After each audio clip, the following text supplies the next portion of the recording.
जय हिंद दोस्तों, स्वागत है आपका हमारे channel Indian defence analysis Hindi में। और इस वीडियो में हम बात करने वाले हैं भारत के लाइट कॉम्बैट एयरक्राफ्ट तेजस के बारे में।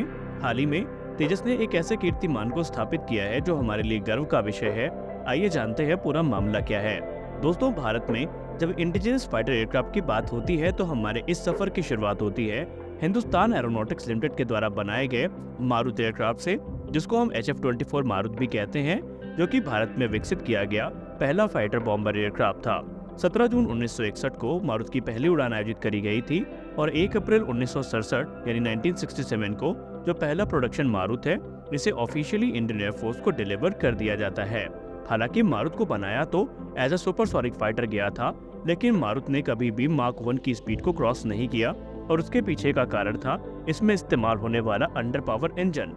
जिस समय इस प्रोजेक्ट की शुरुआत करी गई थी तो ये कयास लगाए गए थे कि इनिशियल वेरिएंट जो है उसमें एक अंडर पावर इंजन इस्तेमाल किया जाएगा, लेकिन बाद में जब एक सफिशिएंट इंजन मिल जाएगा तो उससे इसको अपग्रेड कर दिया जाएगा। लेकिन इसको आप दुर्भाग्य ही कहिए कि तकरीबन 147 जो मारुत एयरक्राफ्ट है वो मैन्युफैक्चर किए जाते हैं, लेकिन हमें उनके लिए जो सुटेबल इंजन है वो नहीं मिलता और यही चल के आगे मारुत के रिटायरमेंट का मेन कारण बनता है। लेकिन ये सिर्फ एक शुरुआत थी, क्योंकि ये जो प्रोग्राम खत्म हुआ उसके बाद शुरू हुआ हमारा सबसे महत्वाकांक्षी प्रोग्राम, जिसको हम LCA तेजस प्रोजेक्ट या LCA प्रोजेक्ट के नाम से जानते हैं। वर्ष 1983 में भारत सरकार के द्वारा LCA प्रोजेक्ट की स्थापना करी जाती है, जिसका उद्देश्य होता है भारत में एक नए लाइट कॉम्बैट एयरक्राफ्ट को विकसित करना जो कि भारतीय वायुसेना के पुराने फाइटर्स की जो फ्लीट है उसको रिप्लेस कर सके। खासकर MiG-21 को ध्यान में रख करके इस प्रोग्राम की शुरुआत करी गई थी, जो कि वर्ष 1963 से भारतीय वायुसेना का एक अहम हिस्सा बने हुए थे। ये वो टाइम था जब भारतीय वायुसेना तकरीबन 874 की संख्या में MiG-21 फाइटर जेट्स को ऑपरेट करती थी। हालांकि तेजस का डेवलपमेंट हमारे लिए इतना आसान नहीं था। अगर हम दूसरे शब्दों में कहें तो ये हमारे लिए एक रोलर कोस्टर राइड के जैसा ही था, क्योंकि इसमें हमने बहुत सारे उतार चढ़ाव देखे। पहली बात तो ये है कि हम एक इंडिजिनस फाइटर बना रहे थे जो कि 4th जनरेशन का था। उसके बाद दिक्कतें ये थी कि बहुत सारी जो टेक्नोलॉजीज थी वो हमारे पास उपलब्ध नहीं थी और क्रिटिकल टेक्नोलॉजी को लेकर के जो वेस्टर्न एम्बार्गो था भारत पे, वो भी हमारे लिए एक चिंता का विषय था। लेकिन इससे हम हार नहीं मानते हैं और हमारे अथक परिश्रम के बाद जो पहला लिमिटेड सीरीज प्रोडक्शन का एयरक्राफ्ट होता है, जिसको हम LSP-1 कहते हैं, वो 25 अप्रैल 2007 को अपनी पहली उड़ान भरता है और आगे उस पर सुधार होते रहते हैं। और फाइनली 1 जुलाई 2016 को जो पहला एयरक्राफ्ट है यानी पहला IOC कॉन्फ़िगरेशन का तेजस है, वो भारतीय वायुसेना में ऑपरेशनलाइज कर दिया जाता है। वहीं हाल ही में 1 जुलाई 2023 को तेजस ने भारतीय वायुसेना की सर्विस में अपने 7 सक्सेसफुल ईयर्स कंप्लीट कर लिए और सबसे बड़ी बात ये थी कि इन 7 सालों में तेजस कोई भी हादसे का शिकार नहीं हुआ और लगातार भारतीय वायुसेना इसकी कैपेबिलिटी का लोहा मानती रही।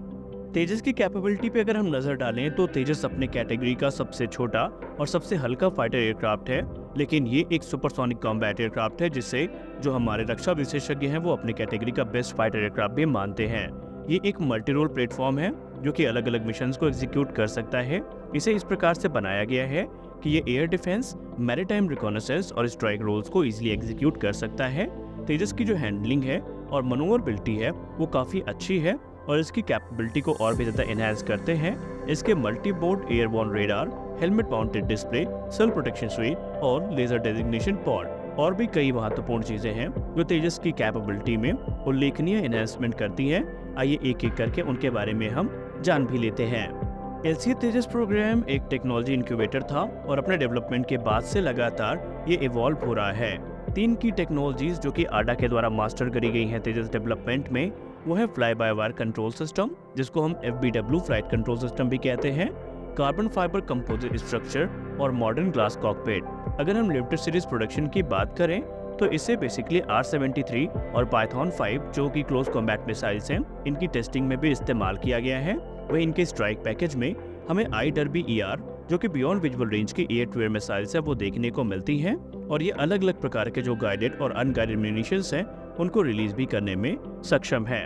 हालांकि मौजूदा समय में तेजस फाइटर एयरक्राफ्ट में इजरायली एल्टा ELM-2032 जो कि एक मल्टी मोड रेडार है उसको इस्तेमाल किया जाता है और आने वाले समय में इसे उत्तम ESA रेडार से रिप्लेस भी कर दिया जाएगा। वहीं इसमें राफेल का जो लाइटनिंग टारगेटिंग पॉड है वो इस्तेमाल किया जा रहा है। अब आइए बात कर लेते हैं तेजस के डिजिटल कॉकपिट और एवियोनिक्स के बारे में। LCA तेजस में एडवांस ग्लास कॉकपिट को फीचर किया गया है, जो कि हाई परफॉर्मेंस ग्राफिक के साथ में आता है, ताकि ये सिचुएशनल अवेयरनेस, डिसीजन सपोर्ट और डेटा फ्यूजन को सपोर्ट कर सके। गौर करने वाली बात एक ये है कि जो डिजिटल एवियोनिक सिस्टम है, ये लाइट कॉम्बैट एयरक्राफ्ट के रोल को और भी एनहांस करता है जब इसे हम इफेक्टिव वेपन प्लेटफॉर्म के तौर पर देखते हैं। यानी कि LCA तेजस को ये एक इफेक्टिव वेपन प्लेटफॉर्म के तौर पर मौजूद कर देता है। जो ग्लास कॉकपिट है और जो hands on throttle and control है, ये पायलट वर्कलोड को भी काफ़ी ज़्यादा रिड्यूस कर देते हैं। वहीं एक्यूरेट नेविगेशन और वेपन एमिंग इन्फॉर्मेशन जो है वो हेड अप डिस्प्ले में पायलट को प्रदर्शित होती है, जिससे कि उन्हें अपने मिशन को काफ़ी इफेक्टिवली एग्जीक्यूट करने में सहायता मिलती है।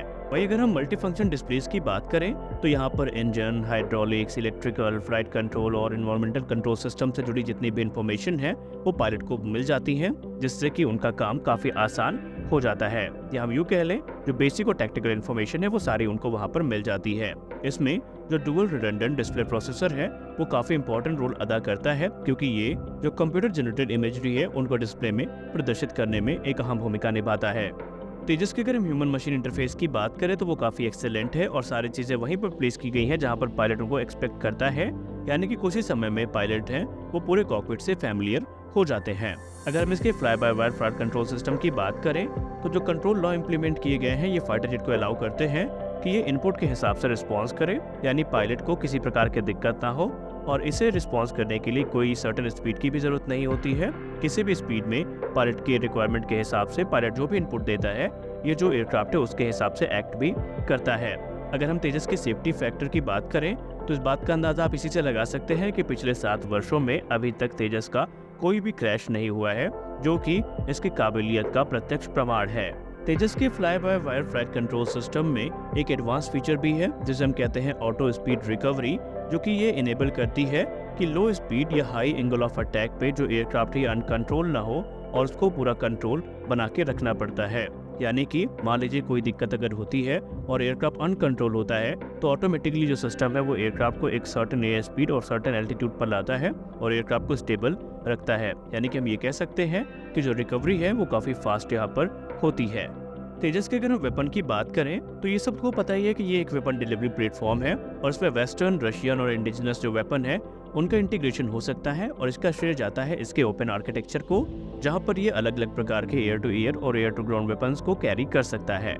अगर हम ग्रुप कैप्टन समर धनकर सर की बात करें, जो कि स्क्वाड्रन 45 जिसको हम फ्लाइंग डैगर्स के नाम से जानते हैं उसके कमांडिंग ऑफिसर हैं, तो उन्होंने ये कहा कि उन्हें ये अपॉर्चुनिटी मिली कि वो लाइट कॉम्बैट एयरक्राफ्ट तेजस से हर वेपन को ड्रॉप कर सकें और उन्होंने कहा कि आप दावे के साथ मैं कह सकता हूँ कि ये एक एक्सीलेंट प्लेटफॉर्म है और इसका जो इंटरफेस है ये इसे और भी ज़्यादा घातक बना देता है। तेजस का जो हेलमेट माउंटेड क्यूइंग सिस्टम है ये अलाउ करता है पायलट को कि जो टारगेट पे वेपन है उसको डिप्लॉय कर दे बिना एयरक्राफ्ट की नोज को टारगेट पे पॉइंट किए हुए है।